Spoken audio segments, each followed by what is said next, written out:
Morning peeps, good morning everyone, how's everyone doing? Hope you guys are all doing well. Don't forget, if you're new to the channel, like, share, subscribe. All right, let's do this. Let's start with the heavyweight division. Quite a lot of news surrounding the big boys. Let's start with Oleksandr Usyk, who's spoken about going down to cruiserweight after his next fight against Tyson Fury. Not for me. I don't think he does that at all. Why would you want to do this at this stage of your career, at this age? Why would you want to drop 23, 24 pounds? He's now fully grown into the heavyweight division. Remember his first couple of fights in the heavyweight division against Chaz Witherspoon and Derek Chisora. Remember thinking he still looks a bit, certainly not flabby, but he didn't look solid. It wasn't rock solid 220 pounds. He's now rock solid. I've been around him. This guy is now a heavyweight.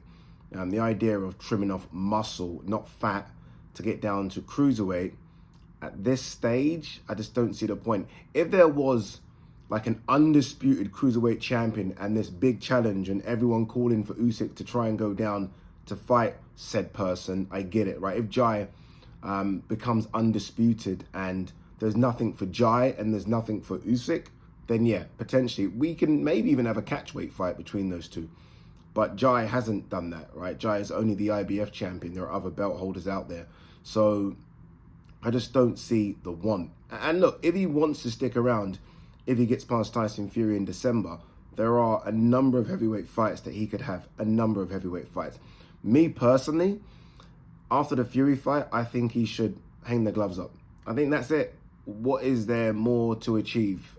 You won everything as an amateur, European, world, Olympic. You've won everything as a pro, undisputed at cruiserweight, undisputed at heavyweight. There is now a genuine discussion as to where he sits as an all-time great. First ballot Hall of Famer. He's made hundreds of millions of pounds. That's it. That's it. He's now in this movie with The Rock. Like, he's ticked every single box. So for me, rather than him go down, like what's the want to win? Say he does go down, right? And say even if Jai becomes unified at the time, what does that do for his resume? I mean, what does it do? Well, look, Jai on your resume is great, but what does it do in terms of his legacy? I don't think much. He's undisputed at cruiserweight already. He's done that. He's ticked every box there needs to be ticked. So for me, I'd rather see him call it quits. You've got to know when to get out of this sport, because if you don't leave this sport has a nasty way of ruining top fighters. It does. I mean, one thing I'm lucky or privileged, one thing I'm lucky, or a position I'm lucky to be in, sorry, is that I see all these all-time great fighters around the ring. You see them backstage, and it's sad because you hear a lot of them talk, and you can see a lot of them are struggling with the beatings they took later on in their career when they just stayed around for too long, getting that last paycheck, and Usyk doesn't need to do that. So hopefully he's just playing with us and he has one or two more fights max and then calls it quits. Talking of heavyweight fights, I was on stage with Turkey. You guys would have seen it at the Ring of Fire. We came on stage to talk about a few different things. As he came on stage, I said, Tim Tszyu. And he said to me, don't worry, brother, I have something big for that fight card. Not that the fight card isn't big already. I thought he meant a replacement for Tim Tszyu. So I was with my head thinking, surely he doesn't get Errol Spence. I know there's been a lot of talk about Errol Spence versus Sebastian Fundora, but I was like, surely you don't get Errol Spence on this card. That's what I was thinking. I went crazy. He's obviously decided to go crazy and remove Virgil Ortiz, which, by the way, is so disappointing for Virgil Ortiz. Virgil Ortiz hasn't had the busiest of the last couple of years. And for him to be in this big fight, and we've been waiting for Virgil to have a really big fight on this big card, and for him to now be pulled from it is disappointing. But, I mean, for fight fans, Martin Bakole versus Jared Anderson, insane. Insane. The heavyweight division, and this is one thing, I'm super excited about what Saudi Arabia has done for boxing in the last 9-10 months. But what it's done for the heavyweight division in the last 9-10 months is the biggest success story for me. I think it's been incredible. Because I remember the start of last year, am I right here? Yeah, the start of last year, yeah, the heavyweight division was trash. Honestly, it was just like, what's going on with the heavyweights? No one was fighting no one. And the only two fighters that were doing anything in the heavyweight division were Joe Joyce and Zhang. They were the only two fighting each other. Everyone else somehow was circling around each other, and we didn't get the fights we wanted to get. If you look at what Turkey has done in the last 10 months with the heavyweight division, I mean, it's just insane. It's just insane. And now we've got a couple of heavyweight fights on that card. Obviously, Andy Ruiz, Jarrell Miller's on that card as well. But Bakole, Anderson, and by the way, I'm going to go there now. Bakole beats Anderson for me. I'm going there right now. Martin Bakole beats Jared Anderson. I know a lot of Americans are excited about Jared Anderson. They think he's the future. And look, he very well could be, but not now. I think Martin Bakole is just a bit of a nightmare, a bit of a problem. Watching him against Carlos Takam, bear in mind he came in at nearly 300 pounds. I thought Takam was going to be a bit of a problem because Takam's a fantastic gatekeeper. Like, Takam is the gatekeeper of all gatekeepers in the heavyweight division. The way in which he fucked Takam up, I was thinking, okay, this Martin Bakole, who came in super overweight, if he can get down to 260, 270, he's a nightmare. Honestly, he's a nightmare. He's very big as well. So, look, that's a great fight. And I'm happy that Martin Bacole's been, getting the opportunity, because he was supposed to fight Joe Joyce. And Joe Joyce obviously is taking the Chisora route. This is a way bigger fight than the Joe Joyce. The Lord works in mysterious ways, people. I know Billy Nelson was upset about it. He's manager and trainer. But now, look, now they're on the biggest card in America in years. This card's the biggest card in America in years. It really is. And so, happy for Martin Bakole, happy for Jared Anderson to get the opportunity as well. Heavyweight division is insane right now. And again, it's thanks to what Saudi Arabia are doing. They're obviously paying the big boys. The big boys are willing to take the risk and step up in 50-50 fights. And we've seen how it's benefited Agit Kabiel. We've seen how it's benefited Joseph Parker. We've seen how it's benefited Daniel Dubois. AJ's come off looking really good because of what he's done in Saudi as well. So yeah, good heavyweight division right now. Staying with the heavyweight division, Mike Coppinger reported that Oleksandr Usyk versus Tyson Fury did 1.5 million pay-per-view buys. Now, Mike Coppinger doesn't really report on pay-per-view buys unless they are genuine. So I'm going to go with this as genuine. I know a lot of people think that's impossible. Why would you think 1.5 million for a fight of that magnitude is impossible? I think that's 100% possible. Like 100% possible. I know there was a lot of talk about the amount of people that illegally streamed, which, yeah, of course, that will hit into it and damage it.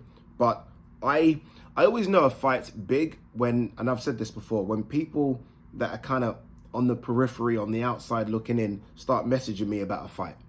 When those people start messaging me about a fight, I know a fight's enormous. And I know it started to then trend to the outer boxing people, if that makes any sense. And this fight definitely did that. And maybe the fact that Tyson Fury got cut and the fight was delayed helped it a little bit, because this fight felt enormous.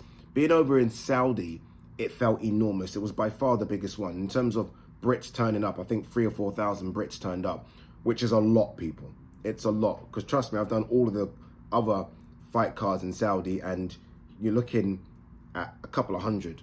The last one, maybe just that, maybe a couple of hundred. This one, 3,000 to 4,000. So I knew it was going to be big. So it doesn't surprise me, 1.5 million pay-per-view buys. And I think the rematch will be as big. I think the rematch will be big as well. So, look, that's a good thing, because we haven't, I don't think, ever been told pay-per-view buys from these events in Saudi. Like, I think Fury and Ngannou would have been really big. I think AJ Ottavolin maybe had some good fights on the card. AJ and Ngannou felt big, but I don't think anywhere near the 1 million pay-per-view buy mark. This one, I think 1.5 million. I really do, which makes it the biggest fight of the year. And I can't see anything topping it apart from Fury versus Usyk 2. So yeah, I think that's good to see, because it's one thing putting all these big events on, but you want to know people are tuning in and willing to pay for them. And I think this certainly goes to show that. All right, a couple of things before we wrap. Blair, Cobs, Adrian Broner has an ass whooping coming. I was watching the press conference. Oh, actually, that's a lie. I watched clips of the press conference. Adrian Broner was talking, and he's just a mess. Honestly, he's just a mess. He's so bad for the sport of boxing. Like, obviously, Blair Cobs is, a bit of trash talk, which is fine, trash talk. And then Adrian Broner's talking about I've got people that have guns that basically that will kill you. And I was like, what is going on here? Like, what is going on? The police are looking for me for things that they can't put things on me, some bullshit. And I'm like, he's just a mess. And then he's like, oh, I'm doing this all for all the people that are hating on me and people that think that have doubted me. Dude, why would we not doubt you? Why? Of course you're being doubted because you've been useless for the last 5 years, maybe even longer. Why would we not doubt you? Look, I hope Broner looks good, but all that, like, there's a limit. There's a limit when it comes to these press conference things. There's a limit. And there's certain things you shouldn't say. Because again, we are trying to get people back into the sport of boxing. And talking about, like, I have people that have guns, you've lost me a bit. You've lost me. I just don't like it. I don't like it, personally. I know some of you might think, coming at it, he's just selling a fight. And there is that, because all of a sudden now people know Broner's fighting, right? But not for me. Regis Prograis wants crack at Jack Catterall. Sabril Matthias, £140 crown. Yeah, he seems to be on the outside looking in a bit. Obviously, that performance against Devin Haney was a bad one. Devin Haney shut him out. Bear in mind, Regis was the champion. Devin Haney was coming up in weight, although Devin Haney is a bigger guy than Prograis. But it was a bad performance. Jack Catterall has no... if Jack were to fight Regis after beating Josh, it would be a bit of a step back, I think. Obviously, he wants Arnold Barboza, who I think Jack can beat, having watched Barboza recently on the Haney Garcia card. Or he wants Teofimo Lopez, who is just ignoring him. I asked someone, Chris Mannix, about that fight. I said, would Teo come to the UK? And said, no chance. Teo would never come. Like, he's spoken to Teo, and Teo said he wouldn't come. And I think it's a big fight in the UK. So Teo might have to reconsider that. Like, Teo's not a big ticket seller like that. He's not a superstar. He's not going to fill out the big room at Madison Square Garden. He's not going to fill out the T-Mobile Arena unless he gets a proper dance partner. Even then, it's debatable. Whereas I think Jack versus Teo could do the AO Arena in Manchester. I really do think it can fill it. I think so. Because Jack, I was surprised about the fan base Jack pulled for Josh Taylor. And because he won, his stock's now like that. So, I don't know. I think it's a big fight. But if not, Arnold Barboza. But I think Jack Catterall, Teofimo Lopez is the one that they should be trying to aim for. But Teo just seems to hate Eddie Hearn and DAZN. Like, literally hate. Like, I saw him tweeting about the 5 versus 5. Like, ha, ha, ha, Eddie. And I'm thinking, do you think Eddie gives a fuck? Like, that's all I was thinking. Like, it's funny because I asked AJ about that on the broadcast. Said, do you think Eddie will be upset about the 5 versus 5? AJ was like, and this is on the broadcast. Eddie don't give a shit. Eddie's okay. He'll find another 5 guys. Next, like, it literally is a conveyor belt. Come, who's next? Who's up? And Teo's making disses like Eddie cares. Some of these fighters. Okay, but here, Virgil Ortiz could still fight in LA on August 3rd. Okay, if that's the card, I'm sure it would be. That's great. If they announce that Virgil Ortiz is still on this card and fighting someone, we are looking at one of the greatest fight cards we've seen in years. Again, I mean, and I go, when I say greatest fight cards, I go for excitement. Like, what excites me? Like, Jerome Miller versus Andy Ruiz kind of excites me. I like that one. Obviously, Crawford Madrimov clearly excites everyone. Bukoli Anderson, I mean, what we doing? But then if we were to get Virgil Ortiz versus somebody on this card, Isaac Cruz is on the card. David Morrell was on the card. Andy Cruz is on the card. Come on. Fabio Wardley prioritizing Fraser Clark rematch over promotional agreement. Yeah, he's obviously a free agent. He can go where he wants.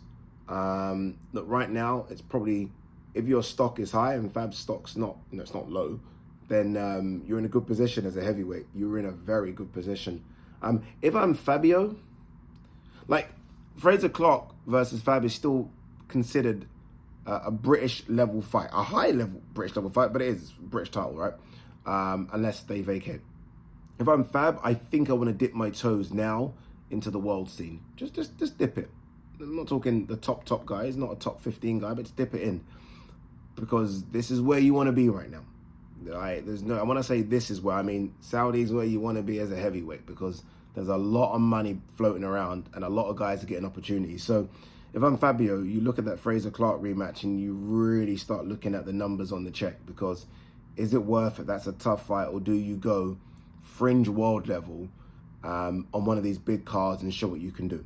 I think he goes fringe world level. I think so. All right, final one on this before we wrap, because it's 10 to 11. I need to leave here in 20 minutes and we ain't done shit.